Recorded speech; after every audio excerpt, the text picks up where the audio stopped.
किरणमल की तरफ से रउआ सबके नमस्ते और प्रणाम। आज हम जितिया व्रत के कहानी लेके आई बनी। अगर कहानी पसंद पड़े तो चैनल के सब्सक्राइब कर दे और कमेंट बॉक्स में लिख के बताए कि कहानी कैसा लागल। धन्यवाद। नर्मदा नदी के तट पर बहुत ही पुराना बड़हन और हरिहर पाकड़ के पेड़ रहे। वही पेड़ के ऊपरी डाल पर चिल्लो अपन घोंसला बना के रहत रही और वही पाकड़ के नीचे मांद बना के बिल बना के सियारिन भी रहत रही। दोनों जानी में बहुत घनिष्ठता रहे, बहुत पक्की मित्रता रहे। दोनों जने जहाँ भी जात रहे लोग सथवे जात रहे लोग, सथवे खात रहे लोग, घूमत फिरत रहे लोग। एक दिन गांव के औरत सब मिल के नर्मदा नदी में नहाए अली। सरसों की खरी तेल से नहैली, नहा धो के जीती बंधन बाबा और अपने पितर सबके खरी तेल चढ़ौली बढ़ौली। ई सब चिल्लो पाकड़ के पेड़ के ऊपरी डाल से देखत रहली तो उनके रही ना गई। तो का कैली, वजह से पेड़वा पर से उड़त उड़त नीचे उतरी अली। आके परबैती लोग की लगे बैठ गईली और पूछे लगली ई का होत बा हो बहन। तो वही में से ऊपर बैठी कहली, हे बहन ई जितिया व्रत में जिन वामन बाबा यानी द्वितीय बंधन बाबा का पूजा पाठ कइल जाला, उन्हीं की उपासना कइल जाला। ई व्रत आश्विन मास यानी कुआर मास के अंधरिया अष्टमी तिथि के कइल जाला। ई व्रत कइले से पति के उम्र बढ़ेला, सुहाग अमर रहेला। ई व्रत के जीवपुत्रिका जिमुतवाहन व्रत भी कहल जाला। ई व्रत संतान के रक्षा खातिर भी कइल जाला। ई व्रत के प्रभाव से संतान सुखी संपन्न रहेला, धन धान से भरपूर रहेला। जितिया व्रत जे भी भूखेला ओकर हर मनोकामना पूर्ण होला। ई सब सुन के चिल्लो रानी बड़ी खुश भइली और मेहरारू लोग से पूछली ई व्रत कैसे कैसे कइल जाला। हमहू जितिया के व्रत कइल चाहत हनी, कृपा करके हमहू को बताई सके। तो वही मेहरारू से कहली ठीक बा, ध्यान लगा के सुना। पहला दिने यानी सप्तमी के दिने नहाय खाए कइल जाला। फिर 4 बजे भोरई में सरगही खाए के अष्टमी व्रत कइल जाला। ज्योति बंधन बाबा के खरी तेल चढ़ा बढ़ा के तरोई की पत्ता पर गोड़ लागे जाला। भीतर सबके भी खरी तेल चढ़ावल जाला। जवन तेल बच उठी जाला ओके घर के जो लइका रहेला लइका के पूरा देह घुमल देला, रोग व्याधि ना हो। जो सियान बा वो के हाथ में गोड़ पर लगा दिया जाला। जितिया के पूजन विधि व्रत कइले के विधि मेहरारू लोग से जान के चिल्लो सियारी के लगे गईली और जाके कहली कि हे बहन, गांव के मेहरारू अपने लड़का की रक्षा खातिर, अपने बाल बचवन खातिर, ओकरे लंबी उम्र खातिर जितिया पर्व भूखल बाड़ी हो। हमहू जितिया भूखब कि हमरो बेटा होके और बेटा होके त अमर होके। ई सब सुन के सियारी कहे लगली हे बहिन, तू भूखबू त हमहू भूखब, कम थोड़ी न बानी। हमहू अपने बेटा खातिर भूखब कि हमरो बेटा होके। तो चिल्लो का कइली मना कइली, हे बहिन तू कैसे रह सकेलू, बहुत कठिन व्रत है, तू त राहे द पेटू आदमी भूखा आदमी हमेशा खात रहे चपड़ चपड़। ई व्रत बहुत संयम और श्रद्धा से कइल जाला। पर सियारी ना मानी, कहली ना हम तो जरूर भूखब, जब तू भूखबू त हमहू भूखब।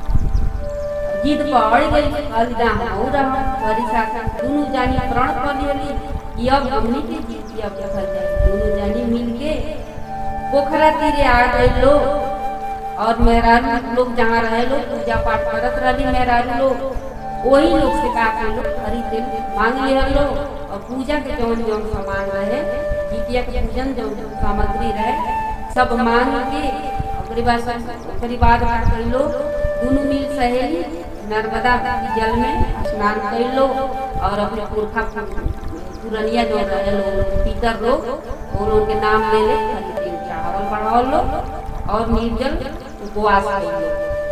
दिन तक लोगों के हंसत खेलत एकदम बीत गए, बुझेबे ना कइल कि व्रत पड़ल।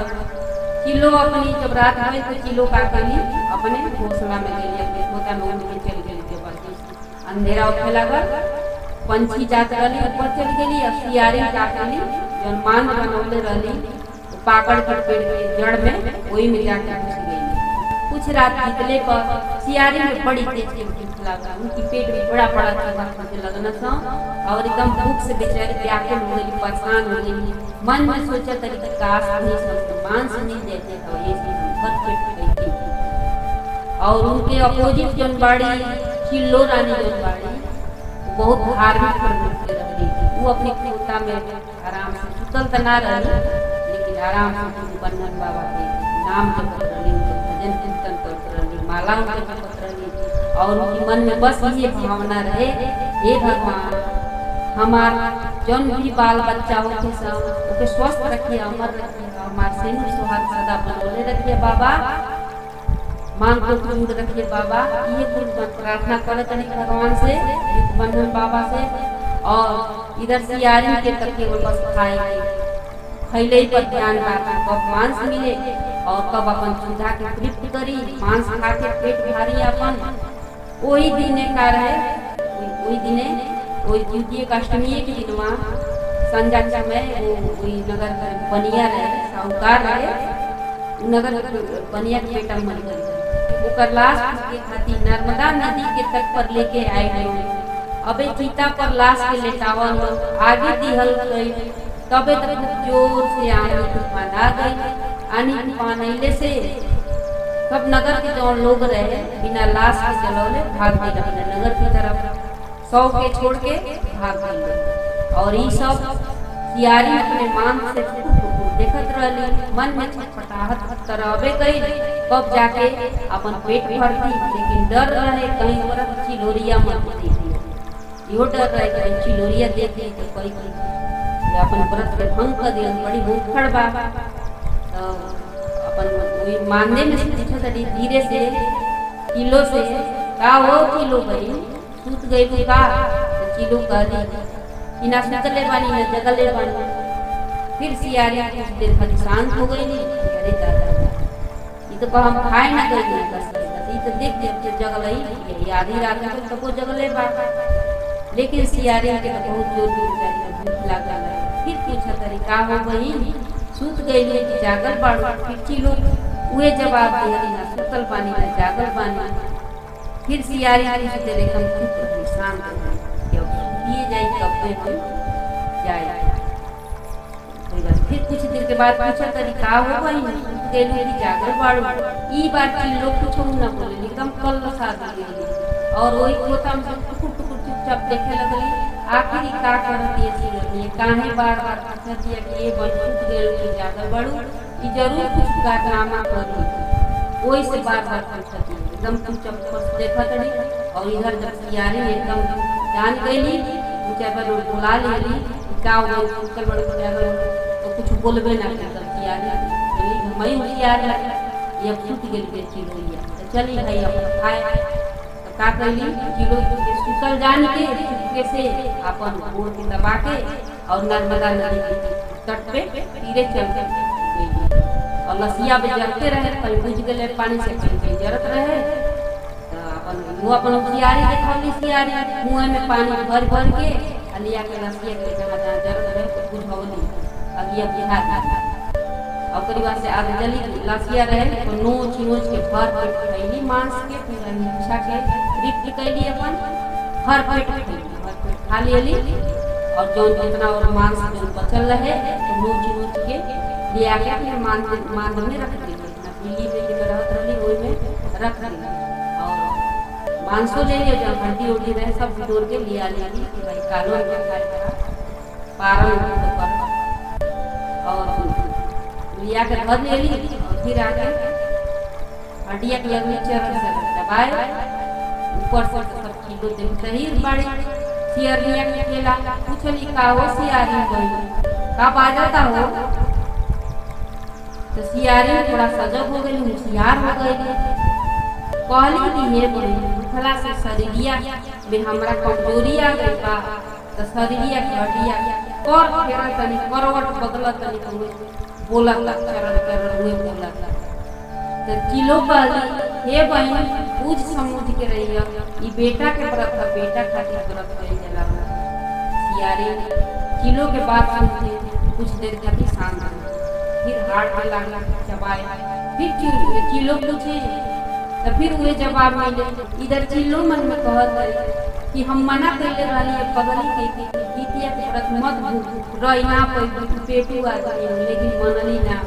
जीती बन्नन बाबा से हाथ जोड़ के कहत, हे बाबा ई हमार बहिन है के बाबा एकर अपराध माफ कर बाबा, ई नादान है के गलती माफ कर दे।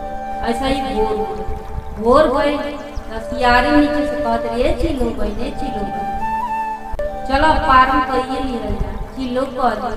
बाप रे बाप इतना भिनसारे पारन, इतना भिनसारे पारन थोड़ी न कल जला। अरे बेटा लायक बहुत कठिन व्रत तनिका खर के पालन करे के चाहिए।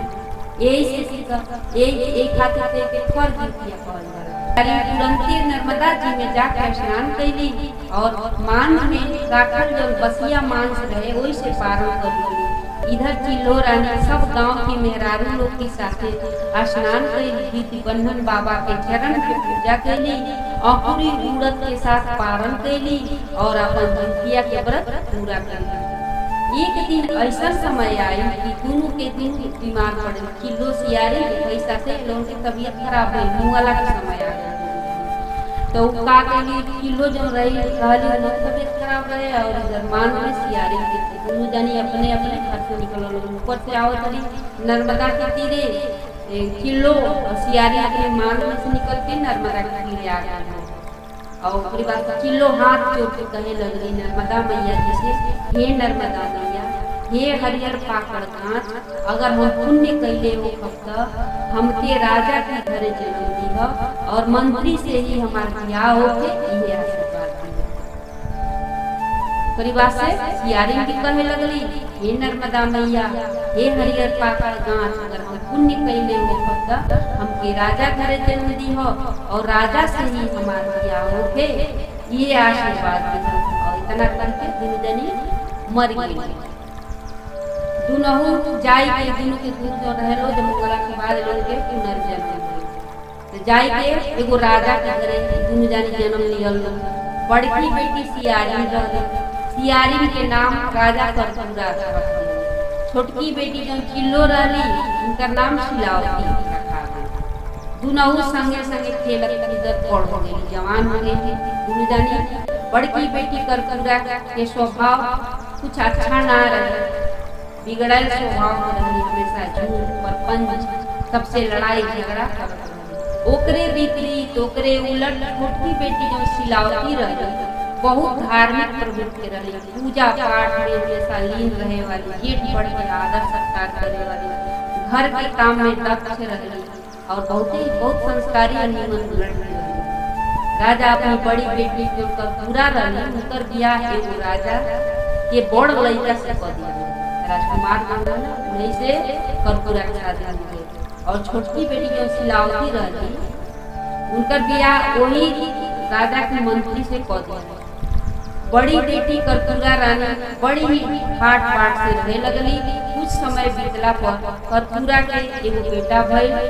कुछ दिन जियलस, करीबा से स्वर्ग सिधार मर गई। इधर शिलावती के भी एगो बेटवा भइल, लेकिन जीतिया के प्रभाव जो जीतिया व्रत कैले रहली, जीती बन्धन बाबा का भाई आशीर्वाद रहे, धार्मिक रहबे कैली, तो उनका आशीर्वाद से प्रभाव जीतिया के प्रभाव से उनका बेटा एकदम स्वस्थ भइल और स्वस्थ के साथ एकदम सुंदर मिले।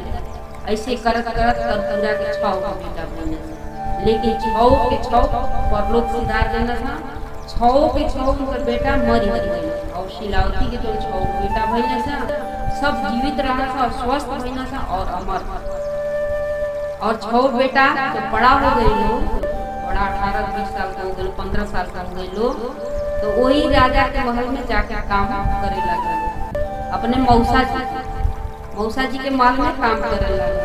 अब तो रानी करतुरा जब भी अपनी बहन के शिलावती के बेटा के जब भी देखे 6 बेटा के ना एकदम काका समाज गुस्सा से आग बबूला हो जा कि हमार सब 6 बेटा मर गए ना और एकर सिलवा के सब बेटा उधर कैसे जीवित बना एकदम की छाती पर एकदम सांप हो जाए, एकदम बिस्मार जब देखे अपने बहन के बेटवन के एकदम जल के बेचारी राख हो जाता है। अब तो मन में ठान लेगी कि हम तो बाद में बटले बानी अपनी बहनिया जो बात किया वो किया उजाड़िए छो के का करब तो मार दे ना रही बात में बाजी बसुरी रोज आवे ना हमरे मन में काम करे ना सामने खाती एकदम सांप हो जाए सब पागल हो जाए। अब तो का कर एकदम मौका लग पूरा रानी जो रहनी मौका लग मुझे कि कब अपने बहन के 6 बेटवा के परलोक पहुंचा दें।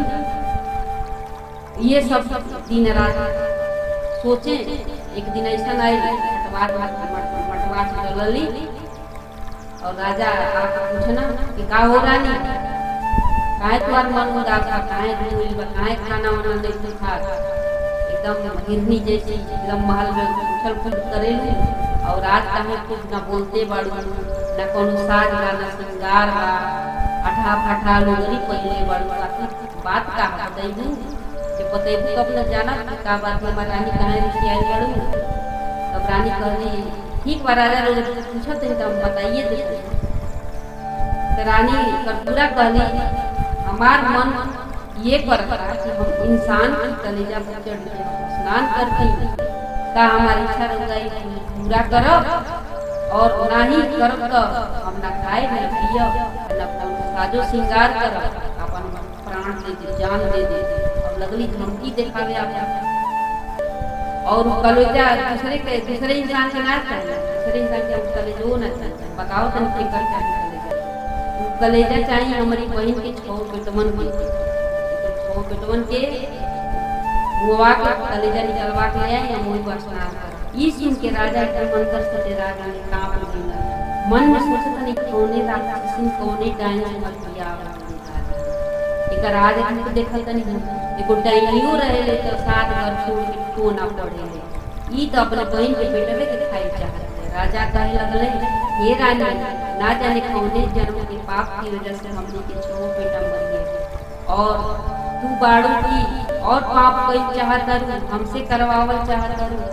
ये बात सुन के रानी सब पागल हो गई कहे लगली हे राजा हम पाप पुण्य कुछ ना नहीं जानत बस हम ये जानत कि अपने बहन की 6 बेटवन कलेजा पर नहाए कलेजा पे चढ़ के मरना बस इतने अच्छा बा अच्छा पूरा करी। अब राजा करे तो का करे मंत्री बोलौले दरबार लगौले विचार विमर्श कैलन तो मंत्री के कहले खिलावती के पेटवन पे ले जाके जंगल में छोड़ी आव और 6 गो बकरा के कलेजा निकाल के ले आव।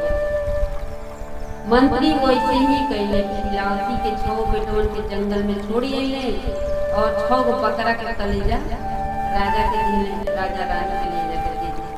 रानी कलेजा पर बड़ी मगन करी बड़ी सोची एकदम अट्टा पास करतड़ी हंसतड़ी जग खेल बनी बेटवन के मरा के वो पार कर दे बहुत खुश हुई ओकर बाद सब कलेजा पे बढ़िया सा स्नान कइली बेचारी के मन शांत हो गई बढ़िया काम हो।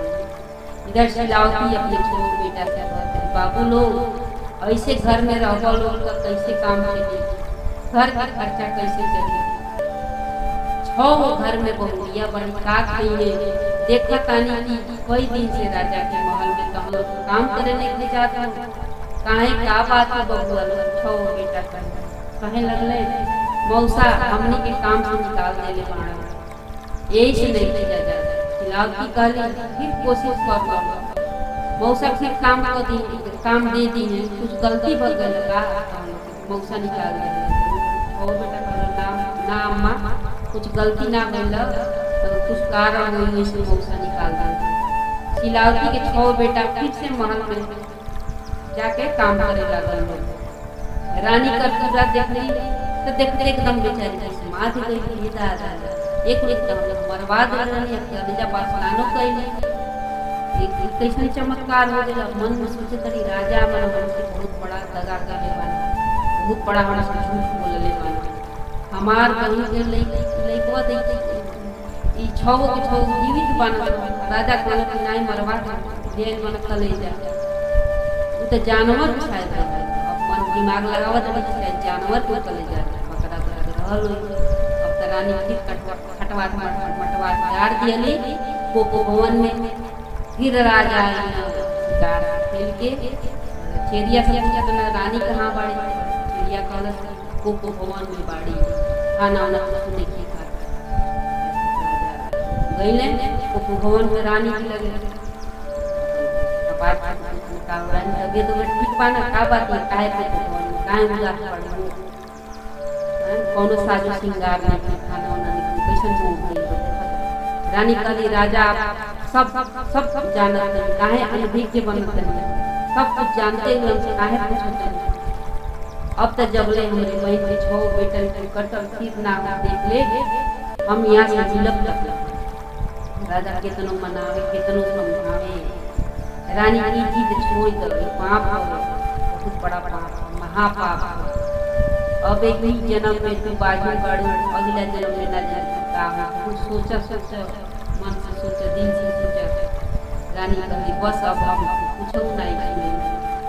कुछ ना सुनल चाहता नहीं हमके बस छमन के मुड़ी कटल चाहिए छो मुड़ी देखल चाहता नहीं हम पागल की अट्टहास करतड़ी हंसतड़ी राजा कहतड़ी पागल मत हो जा राजा एकदम अंदर रोवता फिर भी क्या करे अब रानी की बात मान नहीं तो पड़ी अपने महल के दरवाजा पर ही काका ने गणासा लगवा दी मेन गेट है दरवाजा महल के जोने बड़ी बड़ी निकले राजकुमार के छो को लेके आवे लोग दरवाजा पर वही जगह गणासा लगवा दी जैसे ही भोरे भोरे सिलावती के छो बेटा आई लोग काम कर राजा के दरवाजा पर अंदर जैसे आई लोग पैर रखल छो के छो मुड़ी धड़ से अलग छो की मुड़ी कट के नीचे गिर गई पूरा लहू चारों ओर एकदम बिखर गया चारों खून एकदम फैल गया वही दिन जीतिया के अष्टमी व्रत रहे सिलावती जीतिया व्रत हमेशा भूखत रही हमेशा से ही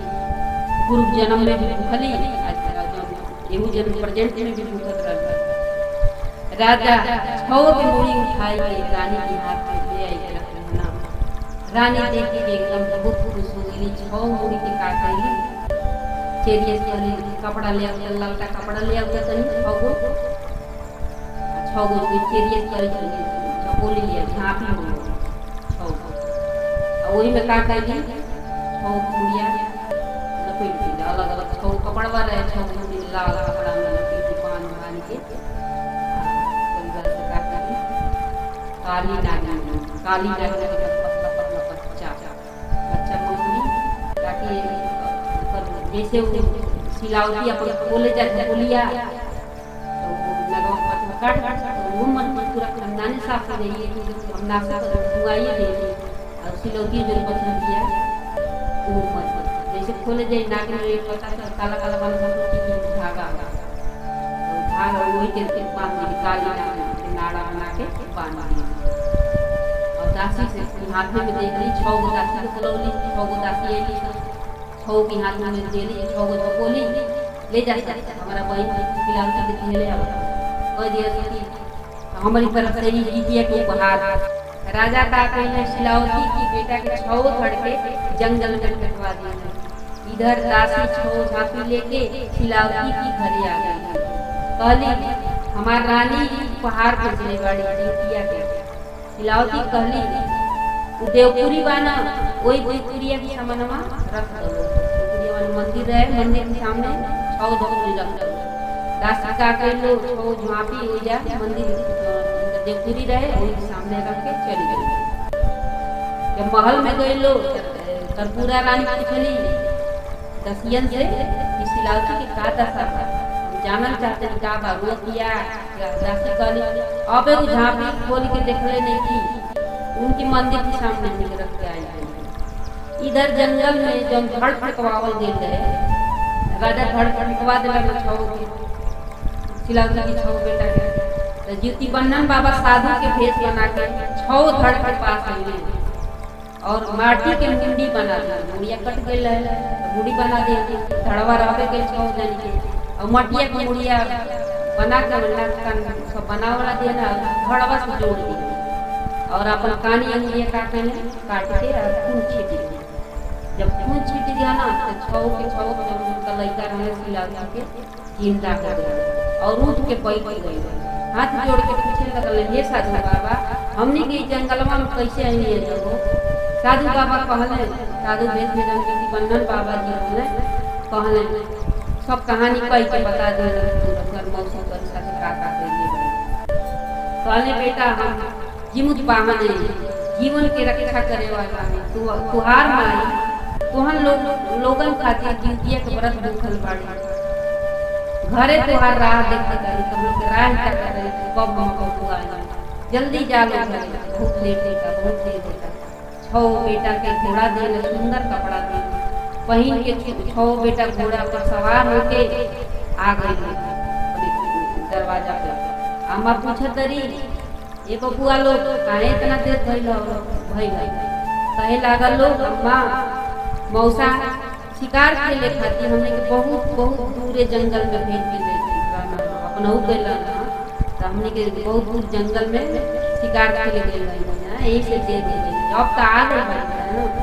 सिलावती सती नारी अपना सत्य से आंख बंद करके सत्य से जान ले कि हमारे बहन हुई लड़कन के साथ काकी ले लिया, काका सब जान लिया। मने मने श्रद्धा से जीमुत बाहन बाबा के धन्यवाद कैली। सिलावती अपने बेटा के पाके बहुत खुश भैली और अपने तो नहाए चल देली।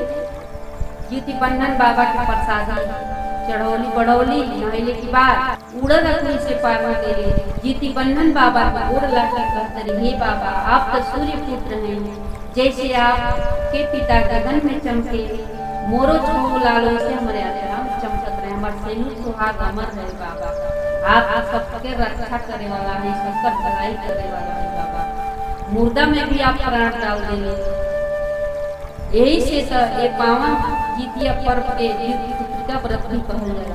अपने छो बहू से कहली बहुरिया जो घरवा में रहली संदर यंगना में पूजा करत रहली जीती बंधन बाबा को दिन पारण के दिन नवमी त छो बहुरियन के बुलौली कि आवलो द्वार मौसिया साथ देखत का भेजले बड़ी छटिया बोलल मंदिरवा में लिया के कसिया रखले बड़ी त ले आवलो छो अपन बहुरिया के रहली स अपन जाका छपिया उठा कर ले आइलो। जीती बाहन बाबा की कृपा से जीती बंधन बाबा की कृपा से छो मुड़ी रहे झापी तो नारियल हो गए, नागिन के नाड़ा फूट के नाड़ा हो गई है। झांपी खोल के सिलावती नारियल निकलली और छो बहू की अचरा में डाल दिहली। नाड़ा अपने छो बेटवन के दिहली, कहली हे बबुआ अपने कमर में पहिन ललो, हमेशा जीत बाहन बाबा तुम के रक्षा करिए, जहाँ भी रहबलो रक्षा करिए। इधर महल में कर्पूरावती बहुत ही व्याकुल बाड़ी कि अब तो कुछ खबरिए ना मिलल। ओकर छो बेटा के मुड़ी काट के झांपी में भेजवा दिहली। कैसन माई बिया ये दादा ने, अब वही लोग रोवल बिलखल सुनाइल ना हमके, हम सुनल चाहतनी ओकर बिलखल रोवल देखल चाहतनी। कब मौका मिली जब अपनी बहन के बिना बेटा के रोवल कलपत देखती बाजी बना देती। ई सोच रानी अपनी दासी के का कैली सिलावती के घरे भेजली। तन जो तो देख का बात है कि रोत कल कैसन माई के रोत कलपति नहीं थी, बताओ कैसन कट करे दिया। जो जल्दी दसिया के भेजली, जा तू खबर लेके आवा तो जल्दी।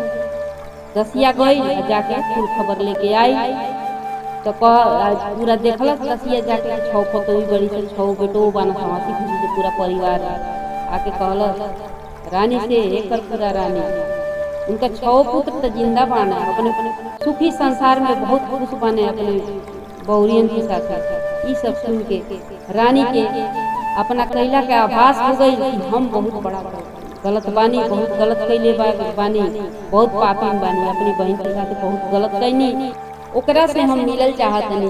दासी से कहवा दिहली कि हम नर्मदा नदी के तट पे मिलल चाहतनी। तब सिलावती कहली अरे दादा हम एगो अदना स्त्री बानी, मंत्री के पत्नी, भला एक साधारण नारी से एक रानी के का वास्ता, काहे खाती भाई हम खोज तड़ी का जरूरी बा। फिर भी बहुत अनुरोध दासी कई बार आयल गई ना हमार रानी तुमसे मिलल चाहतड़ी, जरूर मिल। तो कहली अच्छा ठीक बा तैयार हो गई। तो रानी का कहली कि हम डोली भेज देतनी, कर्पूरा कहली कि डोली भेज देतनी, वैसे कह दी सिलावती आ गई हैं। सिलावती कहली ना हमके डोली कहारना चाहिए, हम जैसन बानी साधारण में हमारे हम पैदल चल के आ जाए, भगवान पैर चलवाना हम पैर से आ जाए। तो रानी का कहली अपना डोली कहार से अली नर्मदा के तीरे और सिलावती बेचारी अपन पैदल ही मिले पहुँच गई नर्मदा के तीरे। शिलावती के देखते ही गोड़ पर गिर गई कर्पूरा रानी। भाई अपने भूल के आवाज भइल, पश्चाताप भइल, उनका गोड़ पकड़ लेली, लगली रोवे, एकदम बिलखे रोवे लगली, हे बहिन हमार अपराध के क्षमा कर, आज हम जान गईली तोहरे में कितना सत्य बा, तू सतवंती नारी बाड़ू, हम तो के चीन ना पाऊनी, बहुत तोहर नुकसान पहुँचौनी, तोहरा पर तोहरी सत्य के आगे हम आज झूठ हो गईली, हमारा अपराध बहन क्षमा कर, आज हम जान गईली कि तोहरा में कितना सत्य बा, बहुत नुकसान तोहरा के पहुँचौनी, पर तोहरे सत्य के आगे हम हमेशा झूठ भइली बहन। एक बात बताओ शिलावती बहन, दुनहु जानी संगे संगे बड़ बहनी, शादी बियाह भइल, गौना भइल, हमनी के लइका भी एक ही साथे भइल, फिर भी काहे हमार कुल के कुल बेटवा मरिहर गइल और तुहार काहे जियात भइल, काहे सब जीवित भइल, अमर काहे भइल, कितना बार मारे के कोशिश कईनी, मरनी कबो जिंदा हो गई, का बात है। ई सब सुन के शिलावती कर्पूरा के हाथ पकड़ लेली और पाकड़ के पेड़ के नीचे आ गईली, हाथ उठा के कहली, ऊ देखा पाकड़ के जन हरा पेड़ बा सूख हो गइल बा, सूख ही गइल बा, पिछला जन्म के कुल बात है, तब हरा भरा रहे, आज देखा ठूठ हो गइल बा, लेकिन फिर भी मांद बा, और मांद देखा तड़ू ना पाकड़ के जौन जड़ बा, वही में तू रहलू, वही में तू रहत रहलू, कुछ याद आई कर्पूरा, याद कर, अपने दिमाग पर जोर डालो बही, तू पिछला जन्म में सियारी रहलू और वही मांद के भीतर रहत रहलू, और ऊपर पाकड़ के ऊपर देखा खोता, वही खोता में चिल्लो यानी हम रहत रहनी, आज भी वो खोता के कुछ अवशेष बा, कुछ तिनका बात देखा ना, भले सूखी गइल बा पाकड़, लेकिन अगले बा घोसला तोहर मांद बा, बहुत ही पक्की सहेली रहनी हमनी के, याद कर, एक दिन क्वार मास के अष्टमी के दिन यही नर्मदा नदी के तीरे गांव के मेहरारू जीवती बंधन बाबा के व्रत कई के पूजा करत रहली, तो हमनियो दुनहु प्रण कैनी जा कि हमनियो के जीवतिया के व्रत विधि विधान से कईल जाई, अपने पुत्र की रक्षा खातिर, अपने पति की उम्र खातिर, सेनु खातिर, सुहाग खातिर, हम तो तोहके मना भी कैनी कि तू ही व्रत भूख ना पैबू, बहुत कठिन होला, पर तू ना मनलू, अष्टमी की रात में मांस के भक्षण कैलू और जितिया के व्रत भंग कैलू, आज ले तोहर जितना भी पुत्र भइले लेकिन सब मरी गईले, जीवती बंधन बाबा रक्षा ना कैले, नाराज रहले तोहरा से, कारण व्रत के विधि से पालन ना कैलू, भोरे भोरे भी बासी मांस से ही तू पालन कर लेलू, हम नवमी में नहा धो के ताजा भोजन बना के अंकुरी मूंग से पारण कैली, जीवती बंधन बाबा के पूजन कैली, तू तो आपन अगला पिछला दुनहु जन्म बिगाड़े लेलू, ये बहिना कहल जाला दूसरा के देख के जले के ना चाही, लेकिन तू हमरे बेटवन के देख के जलत रहलू, जीवती बंधन बाबा की कृपा रहे कि हमरे बबुआ लोग के कुछ ना हो। कर्पूरा कहे लगली, हे शिलावती बहन, हम तुहार अपराधी बानी, हमके माफ कर दो, और नर्मदा नदी में छलांग लगा के डूब के मर गई। कर्पूरा के दाह संस्कार नर्मदा के तीरे राजा जी करवा देने, शिलावती और उनके बेटवा बहू के अपने महल में ले आए, पूरा राजपाट सौंप दिए, सौंप के अपने काका ने जंगल में सब करे निकल गई। जैसे है जीवती बंधन बाबा शिलावती के छौ बबुआ लोग के रक्षा कैला, राजपाट देला, वैसे ही सबकी लाल लोग के हमेशा रक्षा करब, धन्य धान्य से परिपूर्ण राखब, सेनु सुहाग अमर राखब। जय हो जीवती बहन बाबा। नमस्कार, जितिया व्रत की कहानी भोजपुरी में सुनाया जाता है। कहानी अच्छा लगे तो कमेंट बॉक्स में लिख के बताइए कि कहानी कैसा लगा। धन्यवाद। एक राज्य में एगो राजा रहले, शिकार खेले घोड़ा पर चढ़ के जंगल में गई। शिकार खेलत दोपहर हो गए, थाक भी गए रहले, प्यास भी बड़ी जोर के लागल रहे। आस पास तलाश कैले पर एगो उनके नदी मिलल, तो नदी कुरिया अपन घोड़ा के दौड़ा दिले। घोड़ा से जैसे ही उतरले तो देखत बाणे नदी किनारे एक सुंदर कन्या बिलक बिलक के रोत तारी और नदी में कूदले के प्रयास भी करत तारी। तो झट से उस कन्या के लगे जाके उसका हाथ पकड़ के खींच लिए, कहे लगले तू का करे जात पड़, और ई वीरान जंगल में नदी के किनारे अकेली का करता रू। राजा के ई बात सुन के उ कन्या और फूट फूट के रोए लगली। राजा धीरज बंधौले, उनकर आंसू पोंछले, कहले तू अपन दुख भरी कहानी हमके सुनाव कि तू कौने कारण, कौने व्यवस्था के कारण नदी में बूढ़े जात रह, शायद हम तुहार कुछ मदद कर पाए। राजा के आश्वासन पाके कन्या लगली अपन बीतल दुख भरी कहानी बतावे, सुनावे लगली राजा के अपन कहानी। कहली हम एगो राजा के बेटी रहनी, दुश्मन राजा हमरे महल पर आक्रमण करके हमरा पिताजी के हत्या कर दिले।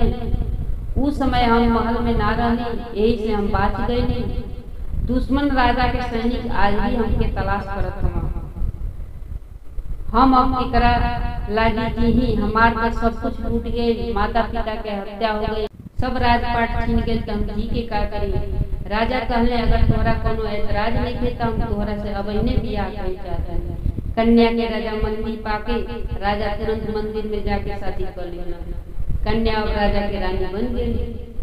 राजा उनका हर सुख सुविधा के ख्याल रखत रहना, मुँहे से कहला से पहले हर चीज हाजिर कर देते रहने। हंसी खुशी से दोनों जने के जिंदगी कटे लगल। समय बीतल, रानी गर्भ से रह गई। कुछ समय बाद सुंदर पुत्र के जन्म दिले। पुत्र पाके राजा एकदम निहाल हो गई ना, बहुत खुश बने पुत्र पाके।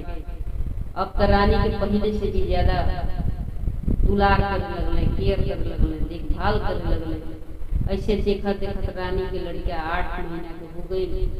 क्वार मास के सप्तमी रहे। रानी राजा से कहली हमके तनी घुमा देती जी, कहीं बाहर घूमे के मन करता। राजा तुरंत पालकी तैयार करके नगर भ्रमण पर निकल गईले। घूमत घूमत रानी के तालाब के किनारे नजर पड़ल कि गांव के मेहरारू लोग इकट्ठा होके पाकड़ के पेड़ के नीचे कुछ करत बाड़ी। राजा से कहली चली ना देखल जाए तालाब के किनारे मेहरारू का करत बाड़ा। दोनों जने तालाब के किनारे पहुंचत पाड़े लोग। रानी देखत तरी की मेहरारू लोग गाछ के पूजा करत बाड़ी। कहे लगली रउआ सब का करत हई, हमहू को बताई सब या का होता, एकर पूजा कैले से का होला। रानी के अनुरोध पर एगो मेहरारू बतावे लगली कि ई जीवुतवाहन बाबा के पूजा है, जीवुतवाहन बाबा के पूजा करत नहीं चाहे। ई पूजा कैला से खाली वो घर जाला, मन के हर इच्छा हर मनोकामना पूर्ण होला, पुत्र दीर्घायु और स्वस्थ रहेला, पुत्र पर कौनो संकट ना आवेला। अगर अयबो करेला त ई व्रत से कट जाला, टल जाला संकट। ये व्रत के द्वितीया या पुत्र का व्रत भी कहल जाला। ई व्रत 3 दिन के होखेला। सप्तमी नहाय खाए, अष्टमी निर्जल निराहार रह के, नवमी में पारण कइल जाला। एकर ये विधान, ये द्वितीया व्रत के विधि में मेहरारू लोग के बात सुन के रानी मुँह में का करी प्रण कर ली, हाथे में जल ले ली, फूल ले ली, प्रण कर ली कि हमहू अपने पुत्र की खातिर द्वितीया के व्रत भूख। राजा संग रानी घरे आ गई, महल में आ गई। राजा से कहे लगली हमहू द्वितीया व्रत भूख, अपना बाबा खातिर, अपना पुत्र खातिर, रौरा उमर खातिर, अपना सिंदूर खातिर व्रत रख। राजा कहले हे रानी तू पगला गल का, तू ई व्रत ना भूख पैबू, बहुत कठिन होला। एक दिन एक रात निर्जल निराहार रहला के बाद कुछ खाइल जाला। तू दिन भर खाए वाली, कैसे भला इतना समय भूखल रही पैबू। कहली ना हम रह जाए, चिंता मत करी, रौरा देख ले, फिर चिंता मत करी, हम रह जाए, अपने बेटा लगी व्रत रहतनी, हम रह जाए। राजा के तनो मनौले, रानी के जिद रहे कि द्वितीया भूखबे करी। रानी सप्तमी नहाय खाए कैली, भोरे उठ के सरगही कैली, फिर अष्टमी के द्वितीया व्रत भूखली। दोपहर भई त रानी के बड़ी जोर से भूख लाग गई। कहली राजा की रहते तो कुछ खा पी ना पाए दादा। राजा जी बाणे कि कलिए हमरे आगे पीछे भई बाणे, हमरे पर ध्यान देकर कुछ खा पी ना। राजा के मन में भय रहे कि रानी हर घंटा कुछ न कुछ खाए पिए वाली हई तो कैसे ही रही, कहीं कमजोरी के कारण चक्कर खा के गिर न पड़े। यही से रानी के आगे पीछे देखभाल करत रहे। इधर अष्टमी के दोपहर के बाद रानी के भूख सहात नहीं थे, सोचा तारी कैसे खाई राजा। तो देख लिए ये सोच के रानी बहाना करके राजा के हाथ में झोरा थमा देली कि जाई राजा बाजार करी, द्युति बंधन बाबा बहुत सारा पूजा के सामान ले आवे, जल्दी जाके लिया दिया। राजा कहले हम अपने नौकर के भेज दे तनी, वो हम काहे के। रानी कहली ना ना, द्युति बंधन बाबा की पूजा है, अपने पति से सामान मंगवावल जाए तब पूजा कर ले, घर के लोग ले आवे रो रही जाए। रानी के जिद देख के राजा सामान ले आवे, बाजार चल गए। अब रानी जल्दी से आटा सनली, एक पसेरी के लिट्टी बनौली, मोटा ही मोट के लिट्टी बनौली, बड़ी खाए लगी। अब जैसे ही लेके खाए बैठली, राजा जी के आट मिल गई कि आ गई। रानी झट से लिट्टी राजा जी की तकिया के नीचे छिपा दी। रानी के लिट्टी छिपाओ तो राजा जी देख लेना, अब तो जिद करे लगल कि हम तो देखबे कर, तू हमरा तकिया के नीचे काट दे, देखबे कर, बिना देखले ना मनो। रानी मने मने द्युति बंधन बाबा के गोहरावत रही, हे बाबा अब हमार लाज रौरा हाथ में बा, कुछो करी बाबा, कुछो करी, न तो हमार झूठ हाथ पकड़ा जाए। जैसे राजा अपना तकिया हटौले, एक शेर के सोने के लिट्टी देख के चकरा गए। कहले इतना बड़ा, इतना वजनी सोने की लिट्टी कहाँ से आई हो। रानी हड़बड़ाहट में कहली कि हमरा नैहर से आई है, जब रौरा बाजार गई रही ना तबे हमार भैया लेके आए, हमार भाभी भैया हाथे हमके देवे खातिर सोने के लिट्टी भेजले रहे। राजा कहले जहाँ तक हमार ख्याल बाकी तोरे नैहर में केहू नहीं थी, भला अचानक तुहार भाई कहाँ से आ गए। राजा कहले हमारे मन में बड़ी इच्छा होता कि हम अपनी ससुरारी जैसे, हमार बड़ी इच्छा बा कि जाके अपनी साला सरहद सास सबसे मिलती। राजा एकदम जिदिया गए ना कि हम अब तोहरे नैहर जइबे करब, अपने ससुरारी जइबे करब, सबसे मिलब। रानी कहले ठीक बा चल। राजा रथ के तैयार कइले, रानी के साथ रानी के नैहर चल देना। एक जंगल से दूसरे जंगल होत राजा रानी के लेके चल जात पाने। रानी जिधर जिधर बतावे राजा उधर रथ हाँकते। जब नैहर रहबे न करे तो कहाँ से भला मिली बेचारी, वही से पानी में इधर जाए, पूरब तो पूरब जाए, पश्चिम तो पश्चिम जाए। नैहर बेचारी के रहबे न करे तो कहाँ से बेचारी देखा, अब वैसे घूमत रहे रहते पर। अब तो रानी मने मने कहत रही, अब तो हमार सब भेद भूल जाए, सब झूठ पकड़ा रही दादा। ऐसे बढ़िया कि हम नदी में कूद के अपन जन्मे दे दे। राजा से कहली हमके बड़ी जोर के प्यास लागल बा, तालाब नजदीक आई तो कहली चले कूद के जाने जाने ना रहब ना बतावे के पड़ी ना नैहर देखावे के पड़ी। तो वैसे कहली तालाब के लगवा रोक देता रखवा। तो राजा का कहना रथ रोक देना कि रानी पानी पी। रथवा रुक रानी चली गई पानी पी, पानी की बहाना गई और जाके वही नदी के किनारे बैठ के रोए लगली। कहली हे द्युति बंधन बाबा हम जी के का करब, हम अपना स्वामी से बहुत बड़ा झूठ बोलने बाणी, आज हम झूठ पकड़ावे वाला बा। या तो आप कुछ करी नहीं तो हम यही में अपन दूध की जान दे मर जाए। द्युति बंधन बाबा तुरंत नाग के भेष धैले और रानी से कहे लगले हे बहनी तू चिंता जन कर, ये जंगल के भीतर हमार बहुत बड़ा आलीशान महल बा, हर ऐसो आराम सुख सुविधा बा, तू जा और जाकर वो महल में रह अपने स्वामी के साथ। तुहार आपन नैहर खुद के नैहर समझ के रहिए, हम तुहार बड़ भाई, महल के भीतर तुहार भौजाई मिली, तुहार भतीजा के मिली, लेकिन एगो बात तू याद रखिया, सजी महल में चारों ओर दुनिया थी, लेकिन महल के बीचों बीच ताखाना बा, ताखाना में एगो बक्सा बा, उ बक्सा के जन खोलिया बही। नाग के आदेश पाके रानी राजा के साथ नागदेव के महल में आ गई। महल में गईला पर बहुत आदर सत्कार भइल, भाभी बहुत आदर सत्कार कैली। राजा बहुत खुश भइले अपन ससुराल पाके। तुनु जानी महल में घूम घूम देखा लोग, लेकिन रानी के ई बात भुला गए रहे कि खाना में ना जाए रहे। रानी घूमत खाना में पहुंचिए गई, देखली एगो सोने के बक्सा चम चम चमकता। सोचत रही सोने के बक्सा चमकता, आखिर धइल का उनके याद नहीं क्या और नाग के बतिया के नाग भैया भुला गई, विस्मृति हो गई, याद नहीं क्या हो। मन में सोचत रही आखिर सोनवा के बक्सवा में का, सोने के बक्सा में का हो सकेला, ये सोच के वो बक्सा की लगे गई और बक्सा के ढक्कन उठवली तो उनमें बस नागिन के बच्चा बस भरल रहना, बहुत सारा नागिन के बच्चा रहना।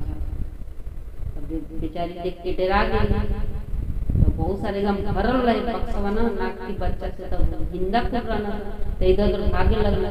तो का झट से बंद कर दे, तो का हड़बड़ाहट में ढक्कनवा गिर गई, एगो बच्चा पहुंचिए कट गई, सांपवा के बच्चा कट गई। रानी मने मने ज्योति बन्नन बाबा से कहते, हे बाबा हमके माफ करब, आज हम अष्टमी के जितिया व्रत भूखल बानी और भूखला में नाग के बच्चा के पूंछ अनजाने में हमसे कटी गई बा। राजा से कहिए, राजा अब तो रउआ अपन ससुराल देख लेनी, चलिए अब अपना महल में चलल जा। राजा कहले, ना रानी हम ना जाए, ससुरारी आए वानी तो कुछ दिन कुछ महीना रहिए के जाए। पर रानी की जीत के आगे राजा मान गए हैं। नागिन रूप में रानी के भाभी जौन रही, ढेर सारा मोहर हीरा मोती जवाहरात रानी की रथ पर लदवा दी। रानी अपनी नागिन भाभी से विदा लेके अपने महल रथ पर सवार होकर राजा के साथ लौटे लगे। इधर जौने सपोलवा के कोचिया कटल रहे, आके अपने नागिन अम्मा से कहे लगा, हे अम्मा देखा ना, और जन बुआ आयल रही हमार ना हमार कोचिए काट दी, हम उनकरे लड़का के जाके जरूर कर। अब सपोलवा के मम्मी समझावत रही, नागिन अम्मा समझावत रही, ना बबुआ तुअर बुआ रही हो, तू जान बुझ के थोड़ी ना तोर कोचिया कट रही, अनजाने में न मान गिर गल बक्सवा, तू अपना बुआ को माफ कर दे बेटा। सपोला एकदम जिदिया गई बा, एकदम जिदिया गई रहने, कहले कि ना हम तो बदला जरूर लेबा अम्मा, तू कुछ कर। उधर रानी नवमी के भोरे में पारण की तैयारी करत रहली। इधर नागिन के सपोलवा जंगल पार करके उनकी महल में जाके पहुंच गई। रानी जहाँ पूजा करत रहली वही पूजा के पीढ़ा के नीचे जाके लुका गई, वही जगह जाके लुका गई। रानी ज्योति बन्नन बाबा के फूल फल चढ़ा के कर जोर के कहत रही, हे बाबा हमरे नैहर के सुख सौभाग्य प्रदान करब, हमार भैया भाभी और कुछ कटवा भतीजवा के रक्षा करब, गलती से हमसे ओकर पोछ कट गई बाबा। ई सब सुन के सपोलवा मन में सोचे लगा कि बुआ कितना हमार नीक बाड़ी, दादा मम्मी सही कहत रहली कि बुआ से अनजाने में हमार पोछ कट गई। बुआ हमारा खातिर भगवान ज्योति बन्नन बाबा से सुख समृद्धि के कामना करत, खुशी खुशी अपना घर लौटिए। हे ज्योति बन्नन बाबा, जैसे रानी के दिन लौटौली वैसे कथा सुनवैया, कथा कहवैया और हुंकारा भरवैया के दिन लौटाए। जय ज्योति बन्नन बाबा। नमस्ते और प्रणाम। आज हम जितिया पारण की कहानी सुनावल जाता है। एक नगर में एगो मालिन रहत रही, वो फूल बेच के आपन और अपने 7 साल के लड़का के पेट पालत रही।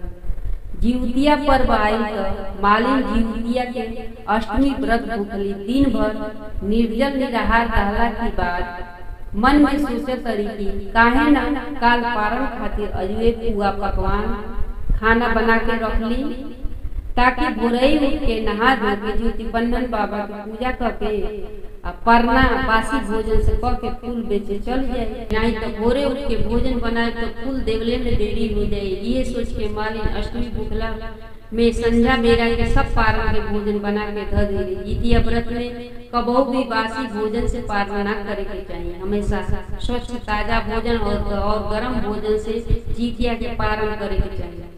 जिउतिया यानी अष्टमी व्रत की दिने कुछ कटहू के ना चाहिए। जे भी जिउतिया व्रत भूखे कोशिश करे कि जिउतिया भूखला में सब्जी भाजी ना काटे के पड़े। घर में औरियो लोग रहेला जे जिउतिया व्रत ना भूखेला, ओकरा से सब्जी कटवा लेवे के चाहिए। कोशिश करे के चाहिए कि जिउतिया के भूखले में कुछ काम न करे के पड़े। अब कथा सुनी। भोर होए मालिन नहा धो के ज्योति बन्नन बाबा की पूजा करे बैठ गई। लड़का से कहली, हे बाबा जाके फुलवरिया से फूल तोड़ ले आवा। ये बड़का डलिया ले जा और इनमें फूल तोड़ के ले आवा, ताकि हम पारण कैले की बात तुरंते फूल बेचे गांव में निकल जाए। लड़का फूल तोड़े फुलवारी में डलिया लेके गईले, इधर बासी भोजन परोस के मालिन पारण करे बैठ गई। उधर फुलवारी में लड़का फूल तोड़ता, इधर मालिन भोजन करे लगे। ई देख जीव पाहन बाबा बहुत ही क्रोधित भइले और अजगर के रूप बना के फुलवारी में पहुंच गए। जैसे जैसे मालिन एक एक कौर मुंह में घोटा तारी, वैसे वैसे अजगर मालिन की बेटा के अपने मुंह में दाब के घोटा तारा। इधर मालिन भोजन खा के डकार मरली, उधर अजगर के रूप में जीती बन्हन बाबा मालिन के सौंसे बेटा के घोट के डकार मार देना। ई सब गाय के चरवाहा देखत रहने और दौड़ल दौड़ल मालिन के घरे आके सब घटना बतौले। ई सब सुन के मालिन कहे लगली, हे जीती बन्हन बाबा, हम अपने बेटा की सलामती खातिर राउर जीतिया के व्रत भूखल बानी और रउरा ई का कहनी। बदहवासल मालिन फुलवारी में गईली, उहा में अजगर इनकी पुत के निगल के कम लेटल बा। अब त मालिन खूब रोवतड़ी, हिगिया केहू त हमरे बबुआ के बचा ले, हमसे का गलती भइल हे जीती बन्हन बाबा कि इतना बड़ा हमके सजा दिली। तब लग ऊपर से आकाशवाणी होते तबाह, हे मालिन तू से बहुत बड़ा गलती भइल बा, वही से तोके ई सजा मिलल बा। तू बासी भोजन पार कैलू है ना, तोके पता ना रहे कि द्वितीय व्रत में कभी भी बासी भोजन पार ना कइल जाला। तू तो अगते अष्टमी की संध्या में भोजन बना के रख लेलू। जीतिया के पारण नवमी में कइल जाला, नवमी में भोरे उठ के ताजा भोजन बनावल जाला। अंकुरी उड़द के गरम दूध या माड़ से घोटल जाला, घोटला के बाद ताजा भोजन कई के जीतिया व्रत का समापन कइल जाला। मलिनिया हाथ जोड़ के कह दिया, भूल तो बहुत भारी कर देली बाबा, माफ करी। अब कैसे हमार बबुआ हमके वापस मिलिए, कौन उपाय बताई, कैसे हम अपनी भूल के सुधार करें। जीवती बन्हन बाबा कहने, गलती तो बहुत बड़ियार कैले बड़ुए मालिन, सजा तो मिलबे करी। अब तू बिना बेटा के साल भर अकेल रह बुझबू। आगा साल जब जीतिया व्रत रहिया तो सब भोजन नवमी में नहा धो बनैया, पूरी पूरी गरम दूध या चावल की मार से घोटिया तो तुहार लड़के तुम्हारे पास आ जाए। अब तो मालिन बहुत ही बेसब्री से जीतिया व्रत के साल भर इंतजार कैली। सप्तमी नहाए खाए कैली, अष्टमी निर्जल निराहार रहली। कोशिश कैली कि अष्टमी में एक खरहो न खरीको न तोड़े के पड़े। नवमी में भोरई के ताजा ताजा भोजन बनौली, बन्हन बाबा के गोड़ लगली, धूप अगरबत्ती जरौली, फिर उड़द अंकुरी के गरम गरम दूध से घोटली, फिर भोजन करे बैठली। जैसे जैसे एक एक कौर घोटत तारी, वैसे वैसे अजगर के मुंह से उनकर पुत्र बाहर निकलता। जब मलिनिया भर पेट खा के डकार मरली, तब उधर उनकी लड़का के अजगर सबसे अपना मुंह से बाहर फेंक दिए। लड़का चल के घरे आ गए। मालिन अपना छाती से लगा ली, जैसे के बन्हन बाबा मालिन पुत्र के रक्षा कैली, वैसे ही सब परवैतीन पुत्र के रक्षा कर, कथा सुनवैया, कथा कहवैया और हुंकारा भरवैया के पुत्र के रक्षा करे। जय जय बन्हन बाबा, जय।